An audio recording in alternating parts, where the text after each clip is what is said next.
Imagine this. Someone says your name in a room where nobody knows you. You turn around, and it wasn't that person. It was the atmosphere. It was the chilling feeling that someone or something just brushed against your soul with an invisible thread. You don't know why, but in that instant, you feel a certainty, small, timid, almost ridiculous, that your life has just been pulled 1 millimeter toward its true destiny. What if destiny didn't shout, but whispered in secret patterns? And what if your soul didn't speak with words, but with symbols, numbers, and songs that repeat at the edges of your day, trying to guide you? The legendary Carl Jung called this synchronicity, the secret language of the universe, connecting events that seem random, but hold a powerful, hidden meaning. And when it comes to two people who are made for each other, these signs are not just small coincidences. They are doors to a destiny you were born to live. Before we unlock the 7 definitive signs that confirm you have met your soulmate, I need to ask you something important. A huge percentage of the people who watch and are transformed by these videos are not actually subscribed. If this message is already stirring something deep inside you, please take a single moment to hit that subscribe button and turn on notifications. You're not just helping a channel. You are committing to a path of deeper awareness so you never miss a sign again. Go ahead and press the like button so this powerful knowledge can find others who feel lost. And for our first sign today, comment below and tell me what part of the world you are from. Let's see how far the incredible teachings of Carl Jung can reach to help heal and connect us all. Now, prepare yourself. What you are about to discover may change how you see your life and your love forever. The first coincidence occurs when life begins to repeat private symbols to you. They are not grand manifestations. They are discrete insistences. You cross the street and see, for the 3rd time in a week, a hummingbird perfectly still in the air. You walk into a bookstore and a book falls just as you pass. It's the same author you both mentioned without knowing the other loved them. You open your phone and the same Renaissance painting that looked at you from a museum years ago in a city neither of you has mentioned yet appears. You laugh because it seems trivial, but symbols don't arrive to entertain you. They arrive to guide you. In Jungian psychology, symbols are bridges between what you know and what you don't yet remember about yourself. They are messengers from the unconscious, bearers of archetypal content. When two destined people begin to draw closer, the external world fills with small emblems that act as beacons. It's not that the universe performs magic on a whim, it's that your own psyche, through the archetype of the psychopomp, that guide of souls, organizes the encounters so you don't get lost. And if you doubt, pay attention. Symbols don't appear just once. They return, they insist, they intersect in different forms. If this has already happened to you and you ignored it, breathe, because this time you might not want to let it pass. The second coincidence is oniric. Dreams begin to intertwine as if they were two rivers that, without touching, are already traveling toward the same sea. She dreams of an old house with a red door, a white cat in the window, and a clock stopped at 11. Weeks later, visiting his apartment for the first time, she stops dead in her tracks. The door isn't red, it's maroon, but the feeling is identical. On the windowsill, there is a small ceramic cat statue that he inherited from his grandmother. And on the wall, an old clock he never fixed, stopped, needless to say, at an hour that we sometimes dismiss as a cliché, but which for the psyche is an ideogram of coincidence. Jung would say that the psyche prepares the encounter by revealing fragments ahead of time, like a subtle trailer of what's to come. The function is not to predict the future, but to sharpen your perception to be available. When the spirit of dreams touches the matter of the day, imagination ceases to be fantasy and becomes a compass. And here is the detail that few admit. When you dream of someone you haven't met yet, or of details of their world, you are not looking outside. You are looking inside at the way that encounter will complete you. Dreams are letters from the self, that integrating instance that organizes your process of individuation. If this truth is opening a new space in your mind, share it with someone who needs to hear it. Sometimes the right conversation is the key that clicks. The third coincidence doesn't happen in things, but in time. You arrive late to a cafe you don't usually frequent. You had a silly delay. something insignificant. Precisely because you arrive 10 minutes later, you sit at the only free table and are asked to share it with a stranger. It might not have happened, but it did. And if you trace back the chain of events, the traffic light that didn't change, the call that stopped you, the rain that made you go back for an umbrella, you discover there was an exact choreography for that intersection to happen at that specific time and no other. In Jungian logic, this is the meeting of Chronos and Kairos, the time that counts seconds and the time that counts meaning. When the right moment arrives, it brings with it a feeling of fitting, of having found a perfect fold in the fabric of destiny. You will notice it, because the body recognizes it before the mind does. A brief stillness behind the sternum, a pause in your breath. The feeling that you have been here before. It's not déjà vu as a mental trick. It is a memory of the soul. If this has happened to you, perhaps you already know what I mean. And if not yet, don't force the game. Kairos is not chased. It is listened for. What happens when life deliberately slows you down to adjust you to its rhythm? What you are meant to live happens. The fourth coincidence is revealed by the body as a silent oracle. Because before the mind can argue, the body feels. Two destined people begin to synchronize small variables without trying. They step in the same rhythm when they walk. They pick up their cups with a mirrored gesture, adjust their posture in the same second, as if one's heartbeat calibrates the other's. It's subtle. You don't notice it until someone points it out to you, or until you find yourself breathing more deeply when that person speaks. Neuroscience would talk about mirror neurons. Jung would say that the shared psyche is testing its tone, tuning guitars. A powerful clue happens in the silences. When you sit together without speaking, the silence isn't heavy. It cleanses, the opposite of a void. It is there that the body whispers safety and the soul translates, I belong. If you turn off the external noise, you will feel the message. And here is something key. Attraction can mimic this pattern for a while. Resonance cannot. Resonance sustains itself without a show, without fanfare, without theatricality. It allows you to let your guard down without losing your presence. And when the body gives you that particular piece, it is telling you, this is the door. If you are still here, it means you are not like the others and that you are ready to go further. The fifth coincidence appears wrapped in a paradox. The other person shows you your shadow, but in a way that doesn't wound to dominate you, but reveals to liberate you. Not everything that hurts is destiny. Sometimes it's just a repetition of trauma. How to distinguish it? Observe the archetypal gesture. When the right person touches your wound, they don't do it with an accusing finger, but with light. They don't reactivate your shame to humiliate you. They point out what you deny in order to integrate it. You find yourself recognizing patterns that have always been difficult for you, and instead of feeling judged, you feel that someone is holding the mirror with gentleness. The myth of Eros and Psyche hints at this.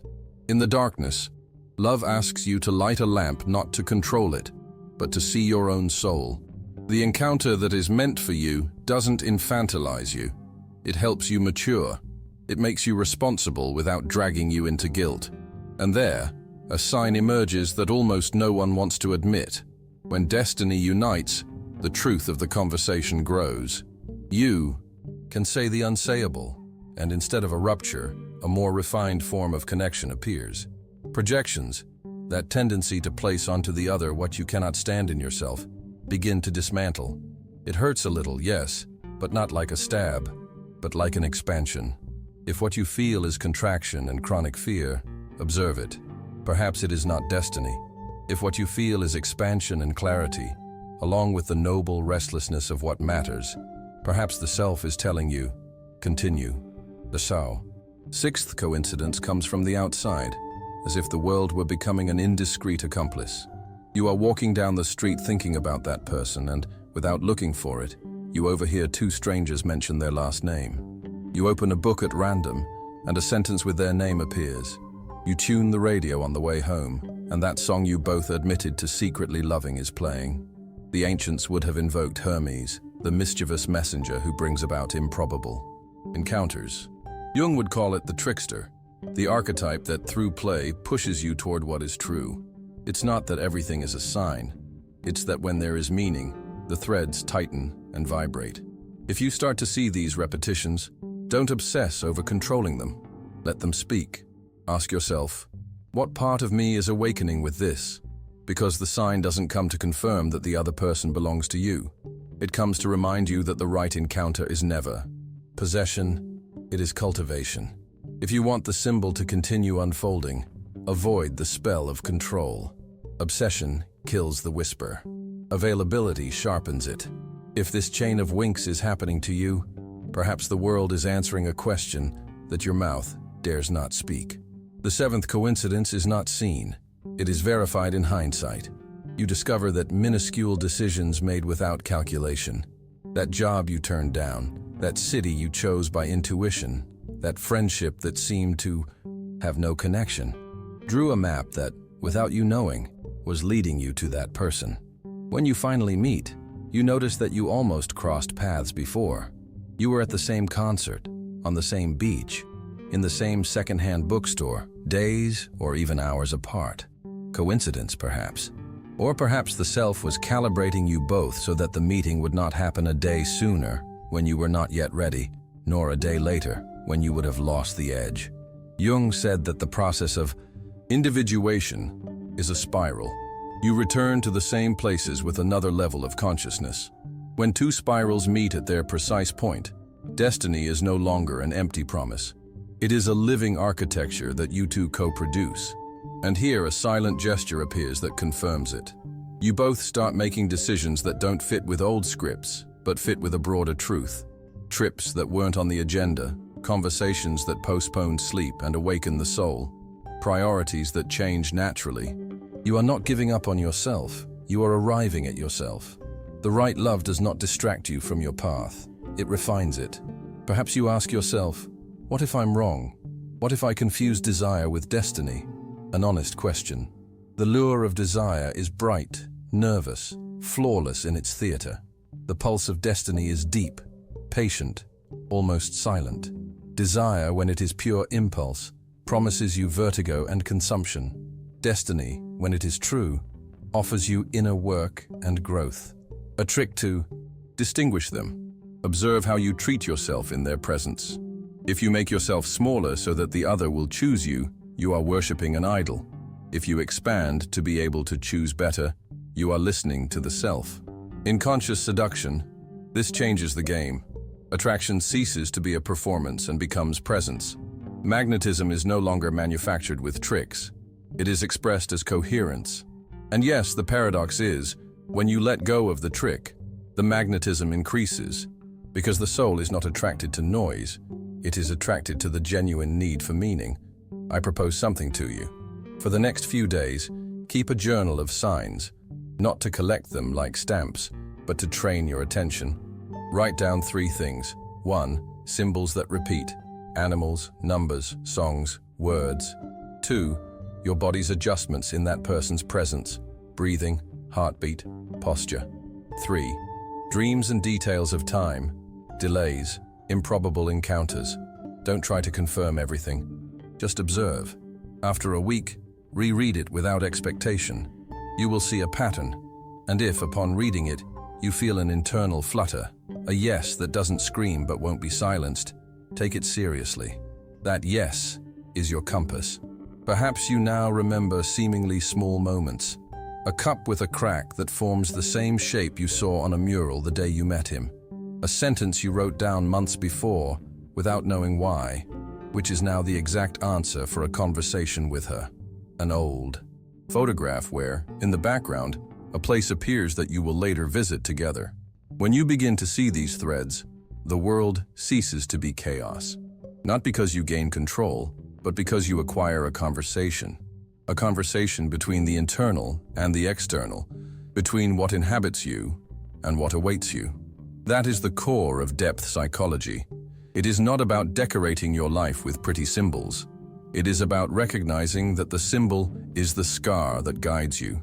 Each coincidence is a thread, and if you follow it with respect, it doesn't lead you to her or him as a trophy. It leads you to yourself, and in that vaster self, the right encounter finds a home. but a necessary warning. Just because something is intense doesn't make it inevitable. Destiny proposes, your freedom disposes.